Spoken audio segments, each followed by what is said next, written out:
હવે બસ હવે રહેવા દો, હવે બસ હવે રહેવા દો. રહેવા દો, બસ રહેવા દો, હું એટલે જ ના પાડતો હતો. શા માટે પરસોત્તમ રૂપાલાને આવું કહેવું પડ્યું? તો સાંભળો, વાત જાણે એમ છે કે રાજકોટના જેતપુરમાં આવેલા સૂર્ય મંદિરમાં રૂપાલાએ આજે દર્શન કર્યા. પ્રેમગઢના કાર્યક્રમ બાદ જેતપુરના સૂર્ય મંદિરે કાઠી ક્ષત્રિય આગેવાનોને મળ્યા. આ મુલાકાત બાદ તેમણે પત્રકારો સાથે વાત કરી હતી.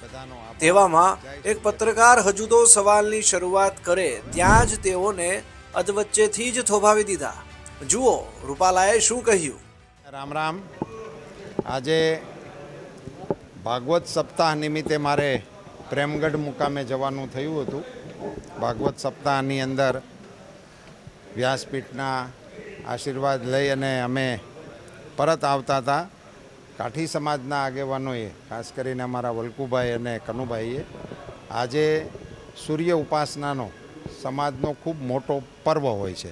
3.5 દિવસના ઉપવાસ કરવાની વર્ષો જૂની પરંપરા, એનું નિર્વહન નવી પેઢી પણ કરી રહી છે.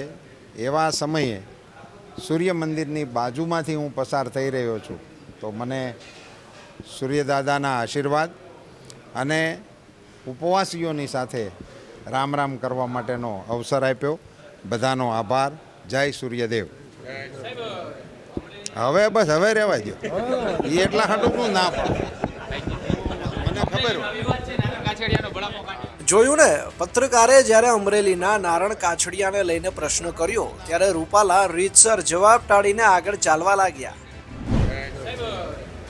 હવે બસ હવે રહેવા દો.